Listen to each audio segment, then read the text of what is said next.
皆さんごきげんよう、上川カールです。今回は兵器の進化についての解説をしていこうと思います。現在のウクライナの戦場で最も広く、そして数多く使用されているのは砲弾です。第一次世界大戦かのような塹壕戦、そして砲撃戦が展開されているので、この分野においても兵器の進化が求められています。そしてドイツがウクライナに対して射程100キロの砲弾を供与することを発表しているので、この件について解説しておきましょう。また、兵器供与を受けるだけのウクライナではなく、ウクライナ自身も射程距離の長いミサイルの開発に取り組んでいることも取り上げておきましょう。まずはウクライナに射程100キロの砲弾を供与すると発表したドイツのラインメタル社の話から記事をご紹介します。ロシア軍の砲撃に対抗、射程100キロを誇る地作砲弾ほか数十万発をウクライナ軍に供与へ。ラインメタル。ドイツの防衛企業であるラインメタルは2024年5月3日、ウクライナ向けに射程100キロの試作砲弾を含む数十万発の砲弾を年内に提供する予定であることを明らかにしました。この件は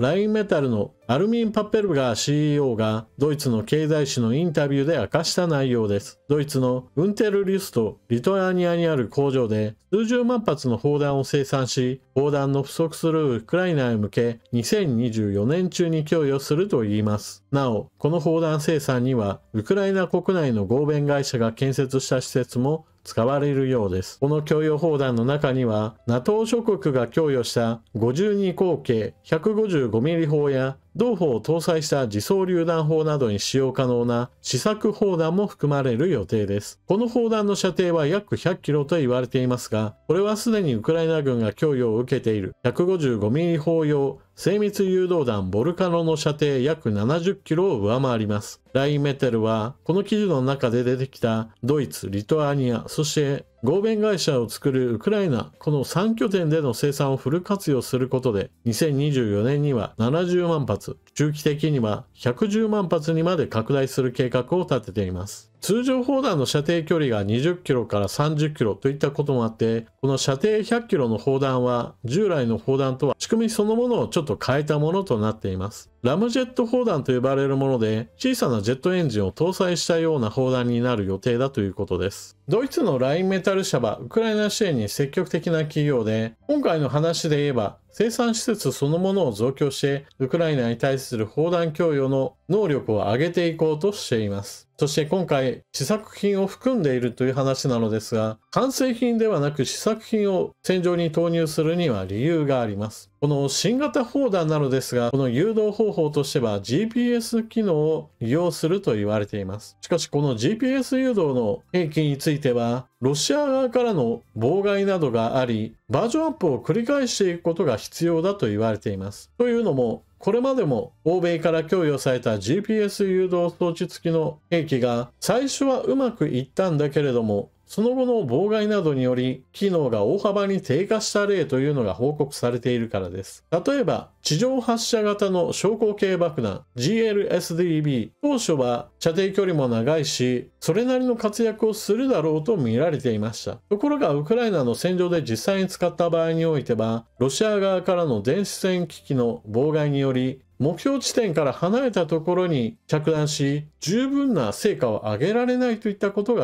指摘されています。戦場ではこうした実験段階ではうまくいったんだけれども、戦場に投入してみたら想定通りの機能を果たさなかったという例が報告されており、それを乗り越える形での日々の改良といったものが求められています。ラインメタル社が開発しているこの新型砲弾についても、そうした妨害がない状態であれば想定通りの性能を果たすのでしょう。しかし、ロシア側がどのような妨害を行うかについては、やはり戦場で実際に試してみなければ問題なく機能するのか、それとも妨害されてしまって狙ったところに落ちないのかといったことを確かめることができません。おそらくはそうした問題を含めて完成度を上げるためにも試作品段階からウクライナに供与することにしたのでしょう。なお、ドイツのラインメタル社なのですが、この記事の中で出てきたのはドイツ工場の増強とリトアニア、そしてウクライナでの合弁会社を作ってそこでの生産設備を立ち上げるという話をしていましたが、他にも装甲車や戦車をウクライナで作れないかといった話もしています。これらについてもウクライナ側と合弁会社を作って製造やメンテナンス工場を作ろうとしています。戦車の件についてはあまり前に話は進んでいないようなのですが、装甲車についてのメンテナンス拠点についての話は進んでいるそうなので、ラインメタル社のウクライナ支援は今後もかなり期待できそうです。また、砲弾の製造数について言っても、ドイツとリトアニア、ウクライナの話が出ていたわけですが、世界的な拠点で見れば、他にもスペインや南アフリカ、オーストラリアにも砲弾製造工場があるという話があるので、ラインメタルのウクライナ支援の話は、数値目標通りのことをある程度達成できるのではないかと期待されています。しかし、ここまでの話を聞いて疑問に思われた方はいないでしょうか。なぜ今更このようにして砲弾の進化が求められ、実際に戦場へ試作品が送り込まれるのか。それには理由があります。まず第一に、現在のウクライナの戦場においては長期間に大規模に砲撃戦が行われているわけですが、これは当初想定されていたものとはちょっと違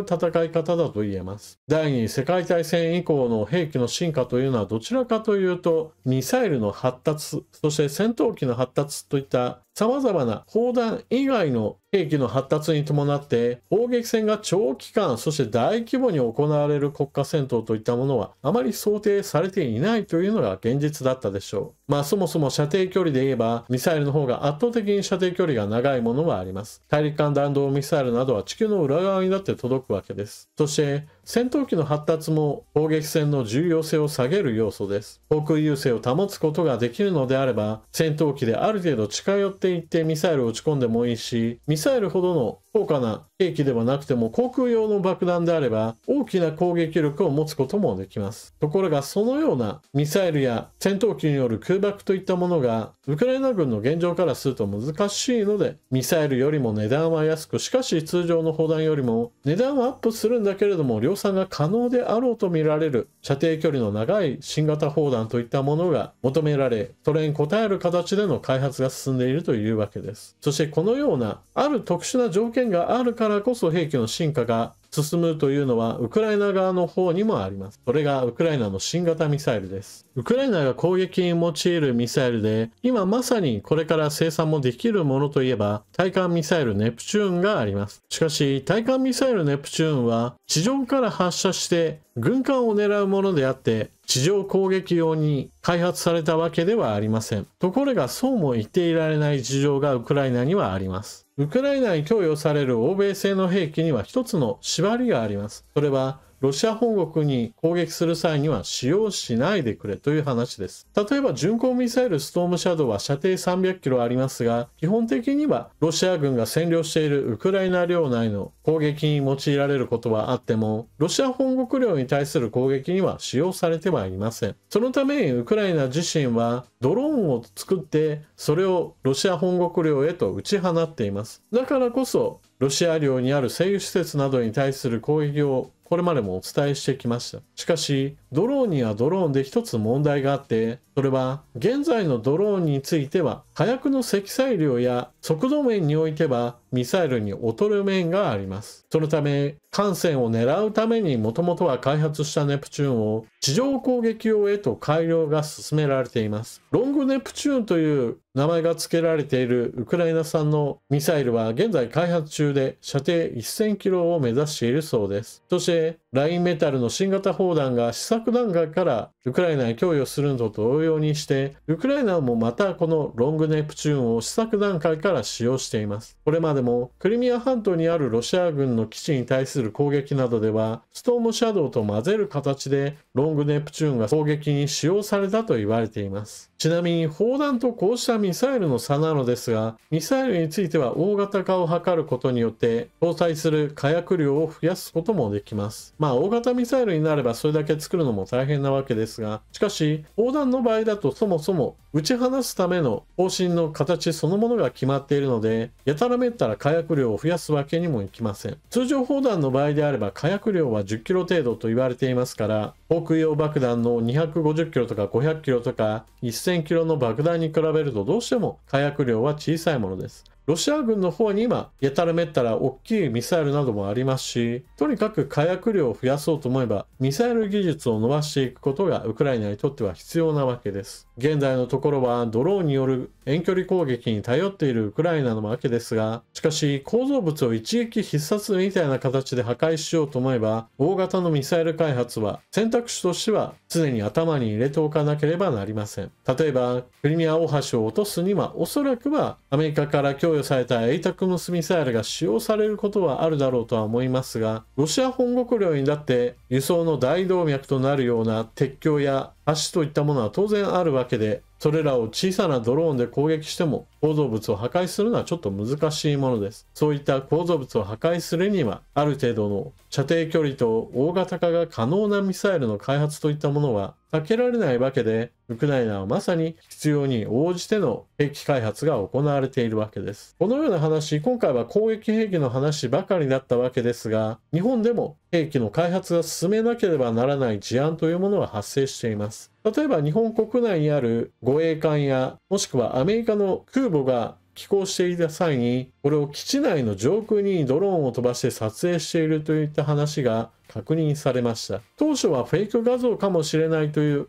指摘もされたわけですが、結局のところ防衛省もこれは実際に間近までドローンが来て撮影したものであろうということを認めました。撮影した本人もこれは趣味で撮ったといった話をしていて、日本国内のドローン対策、まだまだ何にもできていないんじゃないかという問題を提起しています。ドローンに対する対策としては、まずは法律面で飛行禁止区域は設定されています。しかし、法律でそうやって禁止されているからといって、それを破って撮影しに来る人もいるわけですから、これを抑えるための実行力といったものも求められています。例えば、ウクライナの戦場で言えば、こうしたドローンとの対策というのは、まず第一に通信を妨害し、リアルタイムで操縦していた場合においては、操縦不能に陥らせて、落下させてしまうといった方法や、もしくは電子機器を混乱させる形で墜落させるといった方法などがあります。もちろん小型のドローンの場合であれば、近くまで来たら散弾銃で撃ち落とすといった方法や、大型の突撃ドローンの場合であれば、対空機関砲などで撃ち落とすなども選択肢の一つです。ただ、日本の港に現れたドローンは小型のドローンでしたから、このようなものを落とそうと思えば、先ほども述べたような電子戦機器か、もしくはこれから開発を進めるようなレールガンやレーザーといったものが重要となるでしょう。どちらもまだまだ開発中のもので、実戦配備できるものではありませんが、しかし、まだ戦時ではないからこそ研究を加速させて、いざ必要となった時にはもう実戦配備できるレベルまで上げておくことが必要です。今回ドローンが撮影したのは、あくまでも個人が自分の趣味的なものとして映像を撮るだけでしたが、破壊工作をしようと思えばできるわけです。もちろん小型ドローンの攻撃によって船体そのものを破損させるような大きな打撃力を与えることはできませんが、通信機器やセンサー類など、見た目は小さいけれども、非常に高価な機器などはたくさんありますし、乗員に対する危害を加えることだってできてしまうわけです。戦争になっていない段階でのそうした装備品への投資も拒絶すべきではないと私は思います。というわけで今回の動画はここまで。最後までご視聴いただきありがとうございました。チャンネル登録していない方はぜひともチャンネル登録していってください。そして動画を見終わったら評価ボタンのクリックとあなたの感想コメントをよろしくお願いします。また情報の更新などに役立ったなと思われる方はぜひともスーパーチャットのご利用もよろしくお願いします。それでは次の動画でまたお目にかかりましょう。またね。